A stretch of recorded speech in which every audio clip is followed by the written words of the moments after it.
quelques questions, éventuellement, s'il y a des réactions. Moi, j'avais juste trois points de détail dans sur lesquels j'aurais voulu avoir une précision. C'était quelle est la surface de boisement qui est envisagée autour des captages dans la région?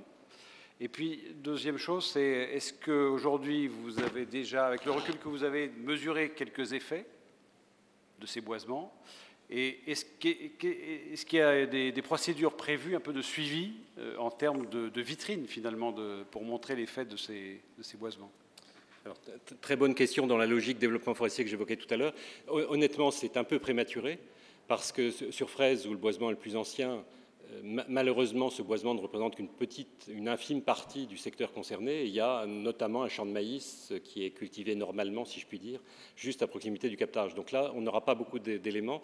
Inversement, on fonde beaucoup plus d'espoir sur le boisement qui va se réaliser à Varèse, près de La Rochelle, et également à la Croix-Rivet, où là, la localisation même du boisement devrait favoriser les choses. Et bien évidemment, un suivi est prévu.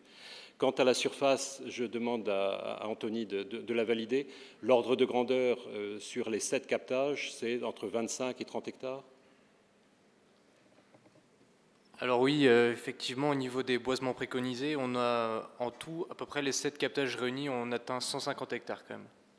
Vraiment idéalement emboisé, quoi.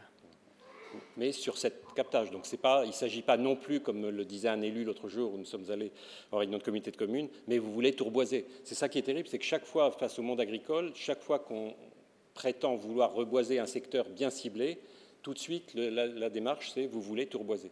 Il ne s'agit évidemment pas de ça. Dans la convention que vous avez avec la région Poitou-Charentes, la convention porte-t-elle sur une subvention, on l'a bien compris, mais est-ce que c'est uniquement le boisement solde de tout compte, ou c'est boisement plus suivi d'une gestion raisonnée de la surface à terme? Alors non, c'est davantage inscrit dans le dispositif type FFN à l'ancienne, c'est-à-dire que c'est aidé pendant 2 ans, à charge ensuite pour les collectivités, alors soit dans le cadre du programme ressources, soit dans le cadre du partenariat entretenu par la région avec le CRPF, notamment pour le financement du chargé de mission environnementale, que les choses sont envisagées. Là, il s'agit vraiment d'une aide à l'investissement avec les 2 années. On est bien conscient que ce n'est pas suffisant et c'est à nous ensuite de rebondir. Mais c'est apparu comme un bon outil malgré tout.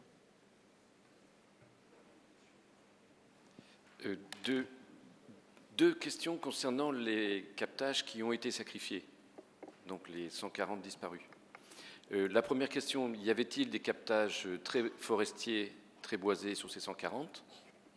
Et la deuxième question, y a-t-il encore un suivi de la qualité de l'eau sur ces 140 pour ne pas créer un biais artificiel laissant supposer que la qualité de l'eau s'améliore suite à la fermeture des captages qui ne vont pas bien? D'accord. Alors je réponds à la première question par une boutade. Lors de la rencontre avec le vice-président en charge de l'environnement à la Chambre d'agriculture de la Vienne, il nous a demandé pourquoi il n'y avait pas plus de captage. Si c'était si bien que ça de boiser, pourquoi est-ce qu'il n'y avait pas davantage de captage dans les zones forestières? Alors, Anthony n'a pas eu la présence d'esprit de répondre que c'était parce que les agriculteurs avaient tout défriché et qu'il n'y avait plus assez de forêt en Poitou-Charentes pour qu'on puisse y mettre des captages. Mais ça aurait pu être une réponse. Enfin, ça répond indirectement à la question que vous posiez. Je laisse Fabrice, qui connaît mieux le sujet, répondre à la deuxième partie de la question. Alors, malheureusement, les captages qui ont été effectivement fermés, qui ont permis de remonter le niveau général de qualité des eaux dans le département, il suffit de fermer les captages qui posent problème, c'est ça? C'est un petit peu ce qui s'est passé. Et les captages qui sont abandonnés ont vu plutôt une accentuation de la dégradation. Alors, nous l'avons dénoncé. Je dirais nous, c'est au sens les hydrogéologues locaux et régionaux. Nous avons dénoncé cette situation. On a vu, par exemple, des captages, je pense en particulier à un captage qui avait soit 50 à 60 mg par litre de teneur en nitrate et qui, aujourd'hui, dépasse les 100. Parce que, et c'est un captage, c'est une source importante qui alimentait 48 communes. Donc, toutes les sources, aujourd'hui, toutes les eaux superficielles, enfin, je m'excuse du terme superficiel, les eaux souterraines de faible profondeur, je devrais dire, c'était celles qui étaient captées autrefois par les collectivités. On a commencé par aller chercher l'eau là où elle était la plus facile, la plus accessible. eh bien, toutes ces sources aujourd'hui sont petit à petit fermées pour cause de dégradation de leur qualité. Leur débit n'est pratiquement pas, n'a pas évolué. Il est déficitaire en étiage sévère, mais d'une manière générale, on reconstitue correctement les débits. En revanche, la qualité continue à se dégrader, ce qui a poussé, il faut le dire aussi, la profession agricole qui avait besoin de beaucoup d'eau à aller chercher les forages à grande profondeur, des forages de 100 mètres, 200 mètres, 300 mètres, même 500 mètres dans certaines régions. En Dordogne, des forages de 500 mètres pour l'irrigation. Ce qui les a poussés à occuper en quelque sorte le terrain. Aujourd'hui, les collectivités, voyant leur captage se dégrader et se fermer, maintenant se replient sur ces nappes, je dis bien profondes, qui sont réservées à l'alimentation d'eau potable, mais les autorisations ont déjà été données. Les autorisations d'exploiter, ces autorisations qui ont été données il y a 20-25 ans. Il faut savoir, on parle de la région Poitou-Charentes, mais beaucoup d'autres régions sont concernées. En Poitou-Charentes, il y a 8000 forages d'irrigation qui ont été faits en 10 ans, dans les années 80, dans la décennie 80. Donc 4000 en Charente-Maritime. C'est pas rien. Donc aujourd'hui, on se retrouve dans une situation un petit peu ubuesque, je dirais, où les collectivités qui n'ont pas osé investir dans des forages profonds pour aller chercher cette eau et occuper le terrain, aujourd'hui se retrouvent dans une situation où elles cherchent à racheter des captages aux exploitants agricoles. En compensation, ces derniers sont davantage financés pour créer des retenues de substitution qui sont alimentées cette fois-ci en hiver. Donc, quelque part, si vous voulez, dans le montage économique, on est tous un petit peu surpris puisque la collectivité aura payé en quelque sorte 2 fois. Voilà. Je réinsiste juste sur la qualité des eaux et l'information.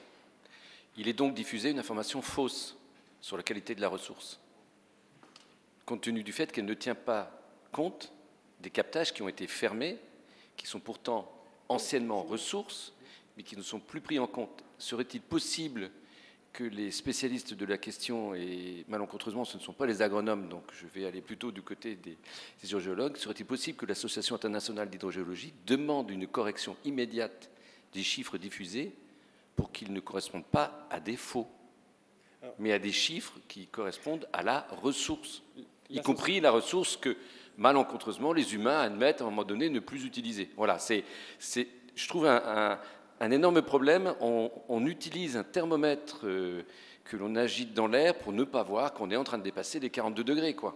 Alors, l'association des hydrogéologues n'a pas, n'a pas le pouvoir de elle a demander. Tout pouvoir de proposer à l'État. Mais je pense aussi à un autre organisme qui est le Bureau de recherche géologique et minière, le BRGM, dont je suis issu. J'ai travaillé plus de 20 ans dans cet organisme. Et le BRGM, effectivement, a une force de proposition. Il pourrait être intéressant que le service technique, le département ou du BRGM fasse une démarche en ce sens.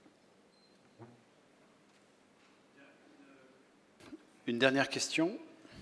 Oui, j'aurais voulu avoir des précisions sur la maîtrise foncière en fait, de ces boisements. Est-ce qu'il s'agit de conventions avec les agriculteurs? Est-ce qu'il y a un achat par la collectivité? Comment ça se passe? Oui, c'est ce que je disais rapidement en conclusion. Jusqu'ici, en fait, les collectivités concernées, La Rochelle et puis le syndicat d'eau de Lezay dans le Mélois, ont acheté des terrains à l'occasion d'opportunités de transmission de biens agricoles. Donc là, ils nous les ont proposés en même temps qu'ils ont réservé une partie à l'agriculture biologique, histoire de se forger une expérience. Là, la démarche qui est envisagée, c'est une démarche pour laquelle on ne s'interdit rien, mais où on aimerait effectivement que la voie de la contractualisation soit prioritaire. Donc les 6 mois d'animation, effectivement, on ne s'est pas du tout engagé vis-à-vis des financeurs sur le fait de réaliser X hectares de boisement sur les 150 évoqués tout à l'heure, mais d'essayer de définir le meilleur moyen pour que les choses évoluent. C'est-à-dire la question foncière évoquée ce matin, la possibilité d'aménagement foncier, tout ça n'est pas exclu, et la contractualisation, bien évidemment. En sachant que les collectivités, toute une série de collectivités, agences de l'eau, etc., ont des dispositifs d'acquisition de ces biens-là, mais là encore, ce n'est pas vraiment ce qui nous fait agir aujourd'hui. On aimerait arriver à des systèmes contractuels.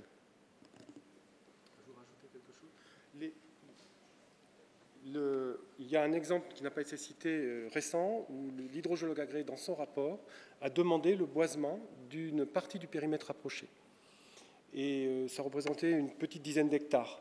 Et à partir du moment où il l'a demandé, l'arrêté préfectoral, comme je vous le disais, reprend un peu, d'une manière générale, ne s'écarte pas beaucoup des propositions de l'hydrogéologue agréé. L'arrêté préfectoral va le reprendre, puisque c'est pas encore, on est encore en phase d'instruction. Et la collectivité aura beaucoup plus, je dirais, de poids pour procéder à cette acquisition. Parce que la difficulté pour la collectivité, ce sont des élus, ils sont pour certains agriculteurs, surtout en zone rurale. Il leur est difficile d'imposer des mesures, de mettre en place des mesures comme ça. Et il leur est par contre beaucoup plus facile de le faire lorsqu'elles sont imposées par le préfet. Et pour le préfet, c'est aussi plus facile de le faire quand, en plus, ça a été demandé par l'hydrogéologue agréé.